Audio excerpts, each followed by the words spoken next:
অর্থাৎ এরা দুনিয়া চোখ আছে, মুখ আছে, কানও আছে, কিন্তু বাস্তবে চোখ কান মুখের যে কাজ এটা তারা করে না। এরা বোবা যা করে এরা তাই করে। এখন নফসে আম্মারা সে যদি শক্তিশালী হয় তাহলে সে মানুষদেরকে অন্যায় পথে পরিচালিত করে। নফসে মুতমাইন্না যদি শক্তিশালী হয় সে মানুষদেরকে ভালো পথে পরিচালিত করে। এটা আল্লাহ তাআলা দুটি জিনিসই মানুষের মধ্যে দিয়েছেন। চ্যানেলটি সাবস্ক্রাইব করে আমাদের সঙ্গেই থাকুন। ওয়ামাসালুল লাযীনা কাফারু কামাসালিল লাযী ইয়ানঈকু বিমা লা ইয়াসমাউ ইল্লা দুআআ ওয়া নিদাআ সুম্মুম বুকুমুন উমিয়ুন ফাহুম লা ইয়াকিলুন। ওয়ামাসালুল লাযীনা কাফারু, আল্লাহ তাআলা কাফেরদের দৃষ্টান্ত দিতে গিয়ে বলেছেন কামাসালিল লাযী ইয়ানঈকু বিমা, কাফেরদের দৃষ্টান্ত ওই রাখালের সাথে আল্লাহ তাআলা দৃষ্টান্ত দিয়েছেন। বিমা লা ইয়ানঈকু, ওই রাখাল, বিমা লা ইয়াসমাউ, যে শুনতে পায় না, দুআআ ওয়া নিদাআ, ইল্লা দুআআ ওয়া নিদাআ, রাখালদের মধ্যে অর্থাৎ সাধারণ লোক যাদের পড়ালেখা কিছুই নেই, এদের দৃষ্টান্ত আল্লাহ তাআলা দিয়েছেন। এদের অবস্থা এরকম, এদেরকে মানুষ যা বলে বেশিরভাগই তা মানে। আল্লাহ তাআলা বুঝাতে চেয়েছেন রাখাল, কাফেরদের রাখালদের মতো তাদেরকে পশু চড়াতে মাঠে দেওয়া হতো, তাদেরকে যদি ডাকা হতো তারা এই ডাকের আওয়াজ শুনত এবং শব্দ শুনত, এর বাইরে তারা কিছুই শুনত না। সুম্মুম বুকুমুন উমিয়ুন ফাহুম লা ইয়াকিলুন, তারা বধির, বোবা, লা ইয়াকিলুন, তারা কিছুই বুঝে না। আসলে তারা বধির না, অর্থাৎ কানে শুনে না, তাকে আমাদের দেশে কানা বলা হয়। তারা আসলে বধির না। সুম্মুম বুকমুন উমিয়ুন, তারা অন্ধ না, আন্ধা, যারা আমরা আঞ্চলিক ভাষায় বলি, তারা অন্ধ ছিল না, বধিরও ছিল না, কিন্তু কোরআনের জ্ঞান না থাকার কারণে আল্লাহ তাআলা তাদেরকে অন্ধও বলেছেন, বধিরও বলেছেন। তারা চোখেও দেখে না, কানেও শিখে না, শুনে না, আন্দাজে মানুষের কথা ধরে ধরে তারা অনুসরণ করে। দেখেন, মানুষের ইন্দ্রিয় শক্তি হলো 5টি। এটা হলো মুখ, কর্ণ, নাসিকা, জিহ্বা, ত্বক। এই 5টি হলো মানুষের ইন্দ্রিয় শক্তি।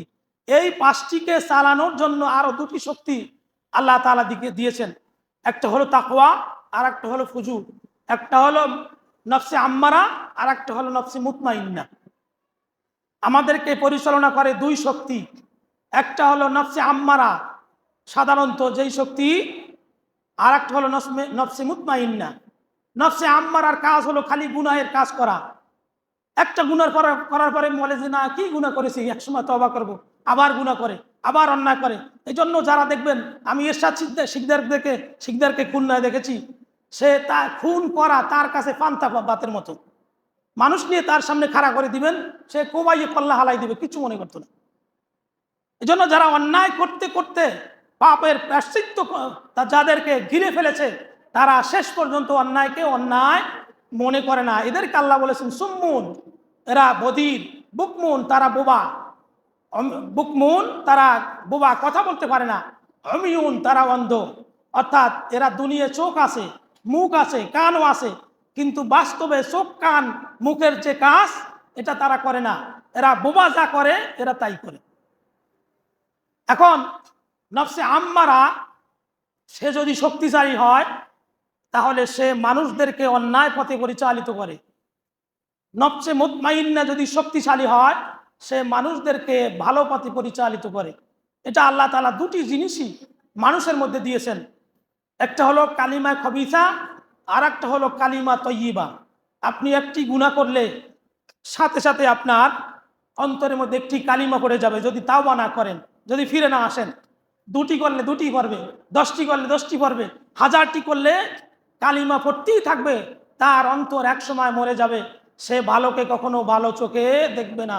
সে দেখবে চোখে এটা ভালো, এটা কল্যাণকর কাজ, এটা মানা দরকার, তারপর সে মনে মনে সিদ্ধান্ত নিবে এখনো আমার মানার বয়স হয় না। এটা হলো নফসে আম্মারার কাজ। আর একটা হলো নফসে মুতমাইন্না। নফসে মুতমাইন্না যদি কারো শক্তিশালী হয়, সে সবসময় ভালো কাজ করবে। যত অন্যায় জুলুম রাহাজানি যা কিছু থাকবে, যা কিছুর বিনিময় তাকে টলাতে পারবে না। সে এক আল্লাহকে বিশ্বাস করবে, আল্লাহর আইনগুলো সে ঠিক মতো মেনে নেবে। এটা নফসে মুতমাইন্নার কাজ। আল্লাহ তাআলা এই দুটি কাজ সামঞ্জস্য করে বলেছেন, তাদের দৃষ্টান্ত ওই রাখালের মতো, যেই রাখাল, এই যে প্রাণীদেরকে আমরা ডাকি, আমরা কথা বলি, আমরা মনে করেছি প্রাণীরা আমাদের কথা বুঝে না। তাফসীরের মধ্যে এসেছে তারা শুধু আমাদের কথার আওয়াজ শুনে। একটা আওয়াজ যে হয়, আওয়াজটা তাদের কাছে কানে শুনতে পায়, এছাড়া আর যদি তাদেরকে ডাকা হয়, এই দুইটি জিনিস ছাড়া তারা আর কিছুই শুনে না। ঠিক বর্তমান বিশ্বে মুনাফিক মুসলমানরা তারাও ইসলামের কথাগুলো, ইমানের কথাগুলো, আল্লাহর কথাগুলো এই আওয়াজের মতো শুনে, কিন্তু এর মধ্যে যে কি শিক্ষণীয় বিষয় আছে এটা তারা তা চিন্তাও করে না। ইয়া আইয়ুহাল্লাযীনা আমানু কুলু মিন তাইয়্যিবাতি মা রাযাকনাকুম ওয়াশকুরু লিল্লাহি ইন কুনতুম ইয়াহু তা'বুদুন। ইয়া আইয়ুহাল্লাযীনা আমানু, আল্লাহ তাআলা আবার আলাদাভাবে ঈমানদারদেরকে বলেছেন, ও ঈমানদারেরা, কুলু তোমরা খাও, মিন তাইয়্যিবাত পবিত্র খাবার। আল্লাহ তাআলা আমাদেরকে পবিত্র খাবার খেতে বলেছেন। মানুষের জুলুম কখন বাড়ে? যখন মানুষ হারাম খেতে খেতে খেতে যখন তার অন্তর মরে যায়, তখন সে জুলুমকে জুলুম মনে করে না, মনে করে যেটা ন্যায় কাজ করতেছি। কুলু মিন তাইয়্যিবাত, এই জন্য আল্লাহ তাআলা পবিত্র খাদ্য খেতে বলেছেন। এই সম্পর্কে সাহাবীদের একটা ঘটনা আছে, তারা খাবার আসলেই খেত না, সামনে আসলে জিজ্ঞাসা করত এই খাবারটা কি পবিত্র বা এটা হালাল টাকা দিয়ে কিনা, তারপর তারা গ্রহণ করত, যা আমরা করি না। এরপর আল্লাহ তাআলা বলেছেন রাযাকনাকুম, আমি তোমাদেরকে যে রিজিক দিয়েছি, তোমাদের যে সম্পদ দিয়েছি, এই সম্পদের মধ্যে যেই খাবারটা পবিত্র, যেই খাবারটা হালাল, এই খাবারগুলো তোমরা খাবে। হালাল এবং পবিত্র দুটি বস্তু একসাথেই থাকতে হবে। আশকুরু লিল্লাহি ইন কুনতুম ইয়াহু তা'বুদুন। আশকুরু, তোমরা কৃতজ্ঞতা জ্ঞাপন করবে, তোমরা আল্লাহর শুকরিয়া আদায় করবে। মানুষ যদি আল্লাহর শুকরিয়া আদায় না করে, এক সময় ওই আল্লাহ যদি মানুষের প্রতি অসন্তুষ্টি প্রকাশ করেন, তাহলে পৃথিবীতে তার থাকার জায়গা হয় না। আল্লাহর নাশকর বান্দা যারা, নাশকর করতে করতে এক সময় আল্লাহ তার উপর মুখ ফিরিয়ে নেন। মক্কা বিজয়ের সময় আল্লাহ তাআলা, আল্লাহ রসুল সাল্লাল্লাহু আলাইহি সাল্লাম, তিনি সাহাবীদেরকে ডেকে বললেন, ও সাহাবায়ে কেরাম, আজ থেকে আমি সবাইকে ক্ষমা করে দিলাম, আমার প্রতি কারো প্রতিশোধ নেই, আমি কারো প্রতি প্রতিশোধ নিব না, তোমরাও কারো প্রতি প্রতিশোধ নিবে না।